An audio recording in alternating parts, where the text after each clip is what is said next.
Hello again and welcome back to another one. And it's another day, another rapper taking aim at Eminem, and this has sparked some hilarious reactions so far, as though the comments were made by Azealia Banks.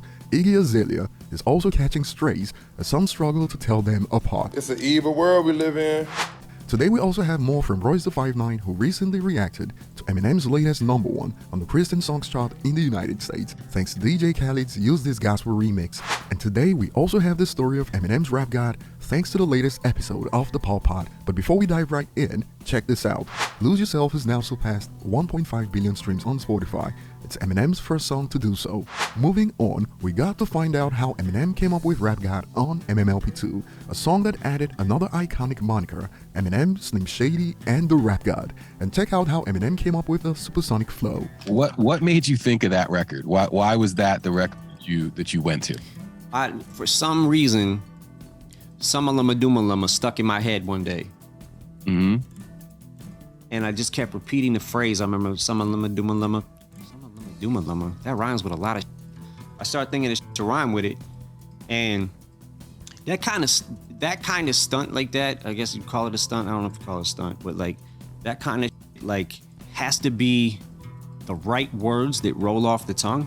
You got to pick the right one. You know what I'm saying? Like, you can't just, like, you have to let each word, you assuming I'm a human, what I got to do to get it through to you, I'm like, human? Yeah. But you have to pick the right phrases and words that are going to roll off the tongue. Otherwise, it's going to be sloppy and sound like shit. So, I don't know, it just kind of led me into the next phrase and the next phrase. And I remember thinking, when I wrote it in my head, I'm like, when I go to the studio, am I going to be able to say this shit? Because sometimes that I write, sometimes my mouth can't say it. Right. I don't know why, but sometimes that happens. It works in your head, but then when you go to run it through your actual mouth, yeah, it doesn't function that way. Bro, I did that shit. I think the first take of it, I got like halfway through it. And then I was like, okay, all right, cool. I can do, you know what I'm saying? Like, I can do this now. Let me focus. But more was on the way, as Paul Rosenberg revealed that he had his doubts on if Eminem could perform the song live. This reminds me of what happened recently during Eminem and Snoop's From the D to the LBC performance at the VMAs, as since Snoop's verse was thought to be pre-recorded during the performance, some concluded on social media that he couldn't perform it live at that speed. And back to Paul Rosenberg having doubts, check it out. There came a time where there was an opportunity to perform the song. Yeah. And I thought that there was no way that you'd be able to do it. And when the opportunity came up, we did it for the YouTube Music Awards, and we did like a live music video. Yeah. And when the opportunity came up, and I went to you and I said, I really think it would be great if you can do this, but can you do it? You said, yeah. Do you remember what you said about it? No. You told me that you had written it with that in mind, and that there was pauses in there purposely in the schemes. Yep. Right? Yep. So that you could catch your breath. Yep. I mean, that's incredible. So you not only you have the task of making something that's great and making a great song and doing this super high level of lyricism, but you're also putting together a song with the intent of, hey, I might have to perform this live. Mm-hmm. Right? And every time I do something like that, I make sure that my mouth can say it, because I always keep in mind, I might have to do this live, so this can't be no f***ing studio trick. Moving on to the next point today, Royce recently reacted to the report. DJ Khaled, Kanye West, and Eminem's Use This Gospel remix debuts at #1 on this week's Hot Christian Songs chart. DJ Khaled and Eminem earned their first #1 hit.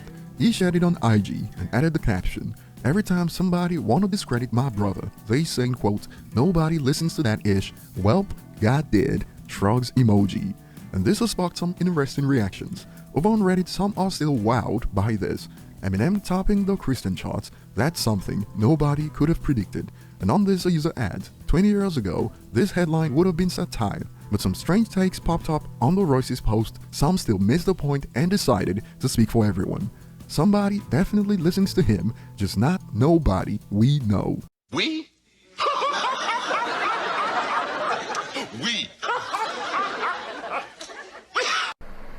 Oh, there's more. Jack Harlow went #1 too. Macklemore won a Grammy. Wonder what they all have in common.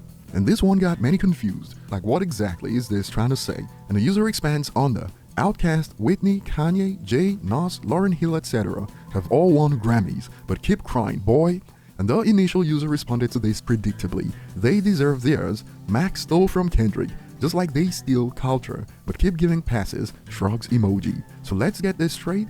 Kanye, Jay, Nas, Lauryn Hill, Outkast, Whitney all deserved their Grammys and numbers, but when it's Eminem, it's an issue. And to answer the question about what they all have in common, a user adds, millions of people like their music would be what they all have in common, and you're one of the upset dudes that don't. Succinctly put, Park went number one, Jay, Nas, M, and what they all have in common, millions of people like their music. The user sums it up, those people saying this from their own perspective, but they won't realize that M is still on top. He is between top 10 most streaming artists on Spotify, on YouTube, and more platforms, and not just old hit songs, but recent few albums too, so nobody can touch M's legacy and what he made for the culture, fire emoji. Well, though Eminem currently has the #1 Christian song in the United States, rapper Azealia Banks, who peaked with her first single, 212, that's not even a hip-hop song, blamed Eminem for everything wrong in the United States on IG, and her take on Eminem sparked reactions accordingly. First, she compares Wayne and Jay-Z, then claims Styles P is her overall #1, and then for some odd reason, drags Eminem into it. Eminem is, was, and has always been annoying garbage. I can't, won't, and refuse to consume white male anger in rap form. Interesting that she has her mind on Eminem in a conversation about GOAT rappers to begin with. Love him or hate him, he's got free real estate in people's minds. She adds, I'm picking Paul Wall and Bubble Sparks over Eminem any day. And added, also, can we also make Eminem's glorified white male rage a factor in what influences white school hitters laughing my bum off? This is giving Liz Cheney vibes. Imagine a, in quotes, rapper in 2022 advocating for Liz Cheney talking points. Ironic, don't you think? She continues, we love to blame black parents and black stars for what's wrong with our youth, but really let M write whole songs about wanting to end his own mother? Now that is some TrailerParkStormfront.com dainty more beef stew microwaved-ish in a can over parboiled rice 1999 inbred bullcrap.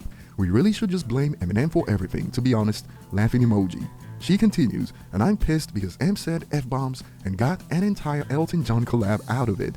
I was supposed to win a prize too, god damn it, laughing emoji. And this has sparked responses like, jokes on her, because Eminem has a #1 hit gospel song right now, laughing my bum off. She can stop crying about anger. This man made a hit just talking about God. It's funny, all this talk coming from a rapper whose biggest song is house music, and some have deemed her the female game. I heard she did stuff to her cat. But even more hilarious is that Iggy Azalea is catching strays right now due to mistaken identity. The user expands, if you think music is the reason for mass hitting and school hittings, you've solved the whole gun issue we've created in the United States. It's all music's fault? Makes sense now, Iggy. And more, Iggy Azalea is not her. Took me a minute. She's more known for her rants than her music, and some concluded, no idea why people give Azealia Banks the attention she's so desperate for. Didn't she sacrifice chickens or something? She can blame Eminem's hamster in a microwave lyrics for that, I guess. And some believe her issues stem from her failed rap career. Azealia Banks is a bitter, deranged lunatic who's upset that her rap career flopped, so she spends her days hating successful artists online. She doesn't have the same energy in person because she got cooked on Wild 'N Out and cried. Artists normally just ignore her rants. As usual, I'll throw this one over to you guys. Share your thoughts below. Thanks for watching. Like and subscribe if you enjoy content like this, and see you on the next one.